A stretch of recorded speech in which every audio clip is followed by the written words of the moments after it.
International Business, Masters of Commerce, second semester, Mangalore University, Session 9. International Business Decisions. In this session, you're going to learn about the history of globalization. Learning objective to discuss about the concept of globalization. Session outcome the students are able to understand the revolution of globalization. The concept of globalization. Janardhan works in a call center. He leaves late in the evening for work. Becomes John when he enters his office, acquires a new accent and speak a different language that he does when he is at home to communicate with his clients who are living thousands of miles away. He works all night, which is actually daytime for his overseas customers. Janardhan is rendering a service to somebody who, in all probability, he is never likely to meet physically. This is his daily routine. His holidays also do not correspond to the Indian calendar, but to those of his clients who happen to be from the US. Second example, Ramdhari has gone shopping to buy a birthday gift for his 9-year-old daughter. He has promised her a small cycle and decides to search the market for something he finds affordable as well as of reasonable quality. He finally does buy a cycle which is actually manufactured in China but is being marketed in India. It meets his requirements of quality as well as affordability, and Ramdhari decides to go ahead with his purchase.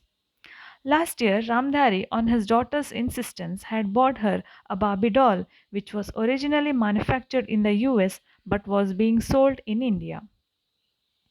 The third example.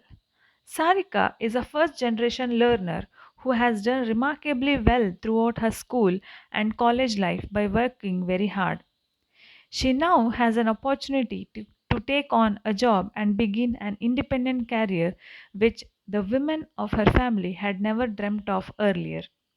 While some of her relatives are opposed, she finally decides to go ahead because of the new opportunities that have been made available to her generation. All three examples illustrate an aspect each of what we call globalization. In the first instance, Janardhan was participating in the globalization of services. Ramdhari's birthday purchases tell us something about the movement of commodities from one part of the world to another. Sarika is faced with the conflict of values partly originating from a new opportunity that earlier was not available to the women in her family but today is part of a reality that has gained wider applicability.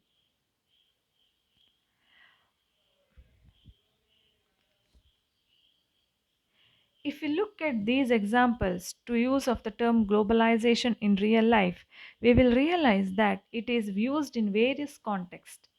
Let us look at some examples different from ones that we have looked above. Some farmers committed suicide because their crops failed. They had bought very expensive seeds supplied by a multinational company. An Indian company bought a major rival company based in Europe despite protests by some of the current owners. Many retail shopkeepers fear that they would lose their livelihoods if some major international companies open retail chains in the country. A film producer in Mumbai was accused of lifting the story of his film from another film made in Hollywood. A militant group issued a statement threatening college girls who wear Western clothes. These examples show us that globalization need not always be positive, it can have negative consequences for the people. Indeed, there are many who believe that globalization has more negative consequences than positive.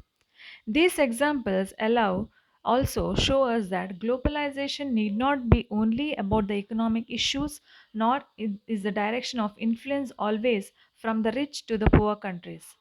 Since much of the usage trends tends to be imprecise, it becomes important to clarify what we mean by globalization. Globalization as a concept fundamentally deals with flows. These flows could be of various kinds: ideas moving from one part of the world to another, capital shunted between two or more places, commodities being traded across borders, and people moving in search of better livelihoods to different parts of the world. The crucial element is the worldwide interconnectedness that is created and sustained as a consequence of these constant flows. Globalization refers to the increasingly global relationships of culture, people, and economic activity.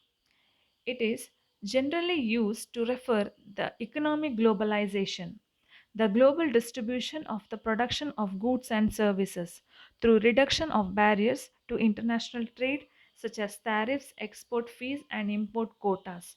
According to most researchers, it is a modern age which led to the origin of globalization. Globalization is not new though. For thousands of years, people and later corporations have been buying from and selling to each other in lands at greater distances, such as through the famed Silk Road across Central Asia that connected China and Europe during the Middle Ages.